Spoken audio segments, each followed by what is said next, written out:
Yeah. Me and Bear, definitely connected on a lot of different levels over the years, from, like I said, cultivation to, fishing. We would meet up at a lot of the shows we went to, whether it be Vegas or San Francisco, and whether, grab a bite, grab a drink, hang out, chat, catch up on things. We keep up, we talk every now and then, once a month, maybe talk about fishing, just chat how the family's doing and stuff. This year we had, definitely a pretty crazy experience. And I'll tell the story exactly how it was, because it is just that crazy. So I got a dog, a German wire hair, and, she was kind of being a pain as a puppy. So I decided for the first time ever, I'm going to do a puppy training class. So I go to this puppy training class, and we're sitting there, and they're kind of teaching things that, I was kind of past in all the dogs I'd had, how to sit, stay, things like that. I was more so trying to figure out, how's this dog, when I let her off the leash, not going to leave, because it was the first dog I ever had that would just, you let her off, she roams, she's gone. Guy sitting next to me is like, nudge, nudge. This is kind of lame, huh? Oh, yeah. So we start chatting, and met him and his wife. Super, super nice guy. His name was Brandon. And, we really, once a week dog classes really hit it off, connected on a lot of different things. His family has, some of the deepest roots I'd say any family had. Some of the original settlers in this county, and they still have a big ranch out in Bear River. Somebody that's, incredibly passionate about having a future here for his kids, and super, super cool, hardworking guy. So I actually knew him for probably 3 or 4 years, I'd say. And he didn't know what I did for a living, really. We'd catch up every now and then and everything. And so one day we get a phone call at work, which our phone calls come from all over the world. We sell product. Humboldt County's own sells product in Canada, Europe. So most of the calls are people, how do you use product and stuff. We get a call from a lady locally that's, this was right last March or so, I'd say, wanting to spend some more time growing food with her kids during this pandemic and kind of teach them how to grow food, right? So she's looking for a local company to get some nutrients from. Where do I buy your product at? That was just all the conversation was. And I was like, you know what, swing by. I'll just give you a bunch of product, give you some brochures on how to use it, give you some feeding schedules. She goes, awesome, I'll be right there. And later on that day, she shows up, and we both had masks on right when COVID hit. And I could see in her eyes, I'm like, you look really familiar. And she goes, yeah, we were at the dog class together, and we laughed about it. So I wrote her husband that night, texted him and said, hey, your wife came by. If you have any questions about how to use the product or what they are, how to, anything, text me anytime, just let me know. I work for the company and have for a long time.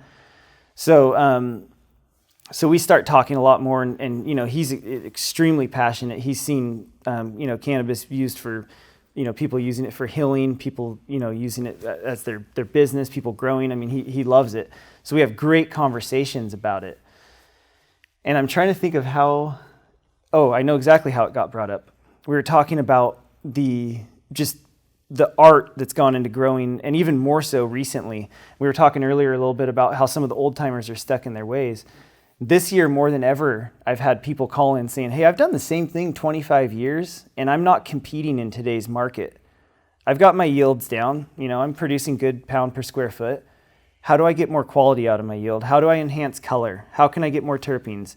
I can't compete in today's market if I do what I did 25 years ago.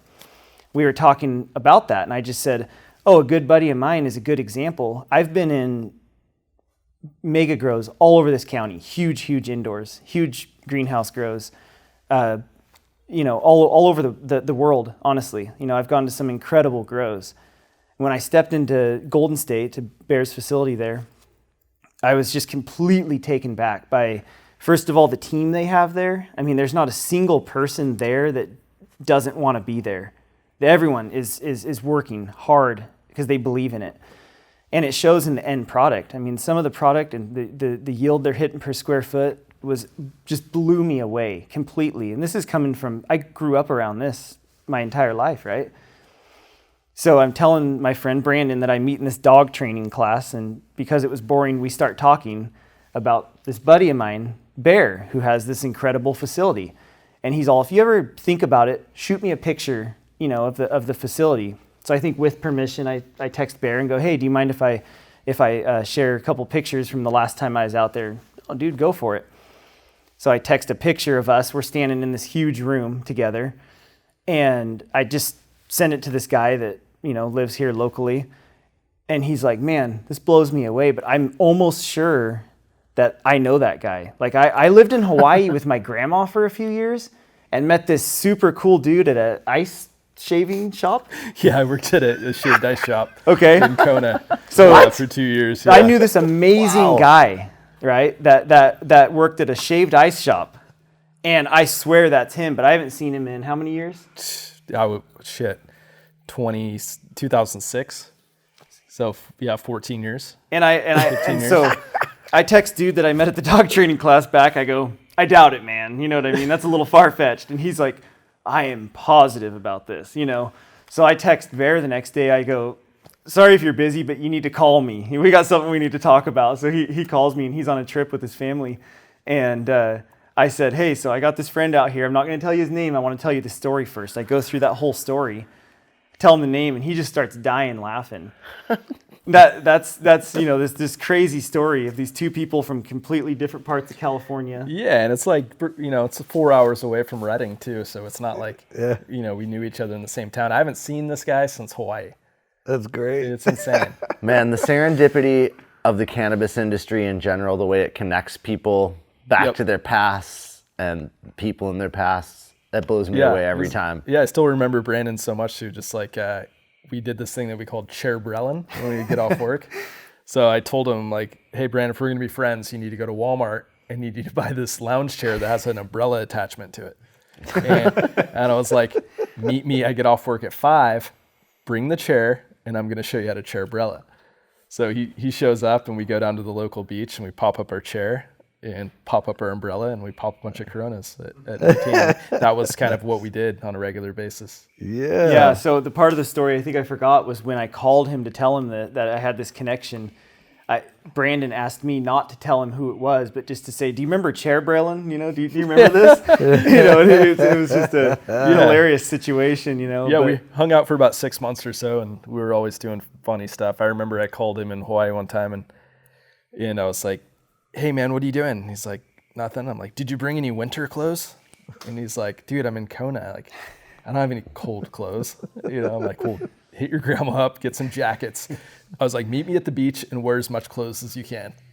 So he met me at the local beach. He hopped in my car and I drove him up to the top of Mauna Kea, which is like a crazy, it's actually the tallest mountain in the world from sea level up. Yeah. So, you could be 85 degrees in Kona and get to the top of Mauna Kea, it could be snowing. Yeah. So I took him up there and there's an observatory up there and we smoked a joint and checked out the stars and it was pretty awesome. Yeah. Yeah, what's the chances of that though? It's just so slim. So slim. And yeah. So that summer, ended and I hadn't seen or talked to him in 15 years until wow. Yeah, Trevor called. That was just a connection completely through cannabis. I was wanting to share, because he's someone that really, respects the craft, and I was like, well, there's no one better I could tell you about, than Bear that's absolutely figured out, how to maximize every square foot and use it properly and send him this room. And that's what came of it, That's awesome. Yeah, That's it's so cool cool. connection. Yeah, you guys obviously connected at a different level than what you even recognized at the time together, because did you even talk about like growing cannabis and what you thought you'd be doing 15 years later? And No, not at all. I was consuming a lot of cannabis in Hawaii at that point. Right. That's Good work. Though, And I was always, and I was, always very interested in cultivation. That's great, man. I love but it. I didn't know that would be my career path at that point in time.